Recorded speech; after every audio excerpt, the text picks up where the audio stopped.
Hello viewers, welcome to my channel before the rain.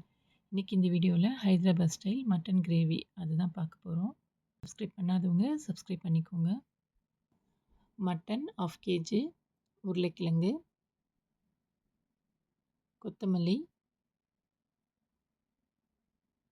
முந்திரி, பாதாம், வெங்காயம், பச்சை மிளகாய், தனியா, காஞ்ச மிளகாய், ஏலக்காய், கிராம்பு, சோம்பு, பட்டை,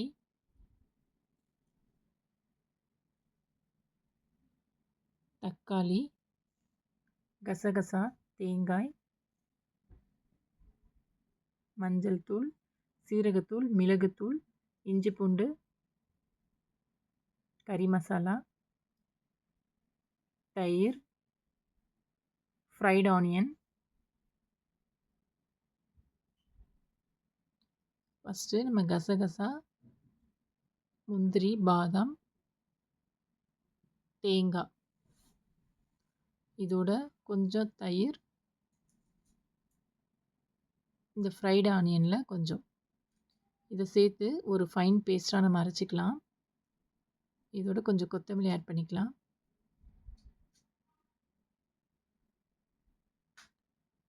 அடுத்து பார்த்திங்கன்னா ட்ரை ரோஸ்ட் பண்ண போகிறோம். அந்த முழு தனியா, சோம்பு, அன்னாசிப்பூ, காய்ந்த மிளகாய், பிரியாணி இலை இதெல்லாம் சேர்த்து நல்லா ட்ரை ரோஸ்ட் பண்ணிவிட்டு இதை நம்ம ஒரு பவுடராக மேக் பண்ணிக்கலாம். இது பவுடர் அடித்து தனியாக வச்சுக்கலாம். பவுடர் ரெடி ஆகிடுச்சு. இது அந்த அரைச்ச பேஸ்ட் அதுவும் ரெடியாக இருக்குது. ஸ்டவ் ஆன் பண்ணிவிட்டு பேன் வச்சுக்கலாம். அதில் தேவையான எண்ணெய் ஆட் பண்ணிக்கோங்க. கொஞ்சம் அதிகமாக தான் ஆட் பண்ணுற மாதிரி இருக்கும். எண்ணெய் நல்ல ஹீட் ஆகட்டும். ஹீட் ஆனதுக்கப்புறம் பிரியாணி இலை, பட்டை, கிராம்பு, ஏலக்காய் இதை ஆட் பண்ணிக்கலாம். இதோட நல்லா பொடிசாக கட் பண்ணி வச்சுருக்க வெங்காயத்தை ஆட் பண்ணிக்கலாம். வெங்காயம் வந்து நல்லா வதங்கட்டும். ஹைதராபாதி ஸ்டைல் மட்டன் கிரேவியை பொறுத்த வரைக்கும் அந்த ஃப்ரைட் ஆனியன் ரொம்ப மஸ்ட்டு. அது ரெடி பண்ணி வச்சுக்கோங்க. இப்போ இஞ்சி பூண்டு ஆட் பண்ணுறோம். நம்ம இஞ்சி பூண்டு பேஸ்ட் இதில் போட்டு பச்சை வாசனை போகிற அளவுக்கு நல்லா கலந்து விடுங்க. நல்லா வதக்கி விடுங்க.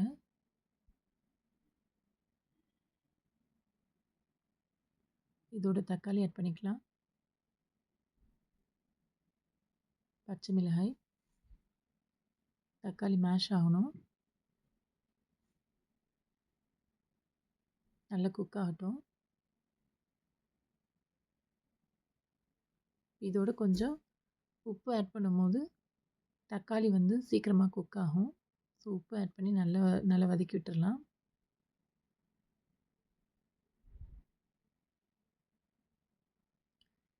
இதோட நம்ம 1/2 kg மட்டன் ஆட் பண்ணுறோம். மட்டனை நம்ம தனியாக வேக வச்சு போடலை. ஸோ இதோடு தான் நம்ம போட்டு வேக வைக்க போகிறோம். நல்லா கலந்துக்கோங்க.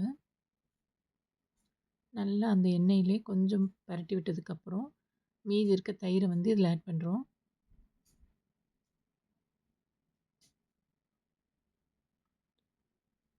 தயிர் ஆட் பண்ணும்போது மட்டன் வந்து நல்லா ஈஸியாக குக் ஆகும். நம்ம அந்த சீக்ரெட் மசாலா ரெடி பண்ணோம் இல்லையா ஃபஸ்ட்டு, அதோட மசாலாவை இதில் ஆட் பண்ணிக்கிறோம். இந்த மசாலா தான் இந்த ஹைதராபாத் ஸ்டைல் மட்டன் கிரேவிக்கு நல்ல ஒரு ஃப்ளேவர் கொடுக்கும். இதோடு நம்ம கறி மசாலாவை ஆட் பண்ணிக்கலாம். ரெண்டுத்தையும் நல்லா கலந்து விடுங்க. கொஞ்சம் மஞ்சள் தூள்,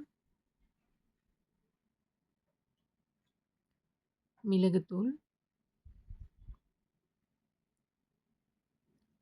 சீரகத்தூள் நல்லா மிக்ஸ் பண்ணிக்கலாம்.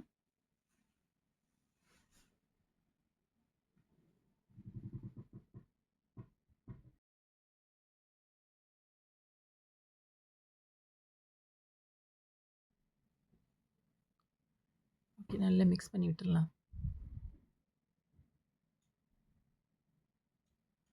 ஃப்ளேவர் இப்போவே நல்லா வாசனையாக இருக்குது. இதோட கறி வேகத்துக்கு தேவையான தண்ணி ஆட் பண்ணிக்கலாம்.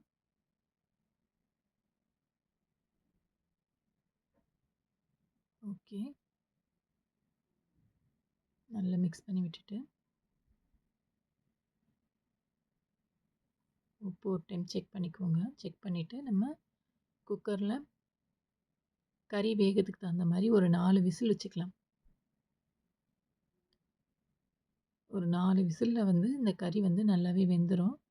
4 விசில் வந்துருச்சு. ஓகே, நல்ல எண்ணெயெல்லாம் வெளியே விட்டு கறி ஓரளவு நல்லா வெந்திருக்கு.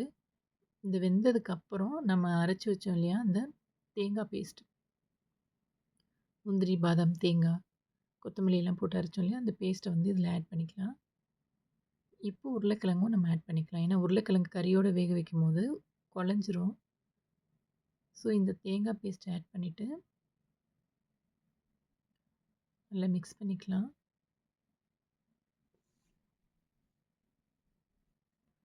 இது கொஞ்சம் லைட்டாக நம்ம வந்து கொஞ்ச நேரம் ஹீட் பண்ணிவிட்டு அப்படியே கூட இறக்கலாம். பட் உருளைக்கிழங்கு வேகணும் அப்படின்றதுக்காக உருளைக்கிழங்கு ஆட் பண்ணிவிட்டு, உருளைக்கிழங்கு பெருசு பெருசாக கட் பண்ணியிருக்கேன். இது வேகத்துக்காக நல்லா கலந்துக்கிட்டு நம்ம இதையும் ஒரே ஒரு விசில் மட்டும் வச்சு எடுத்துக்கலாம். குக்கரை மூடிட்டு ஒரு விசில் மட்டும். இந்த ஒரு விசில் வச்சு எடுக்கும்போது உருளைக்கிழங்கு ஓரளவு நல்லா வெந்துடும்.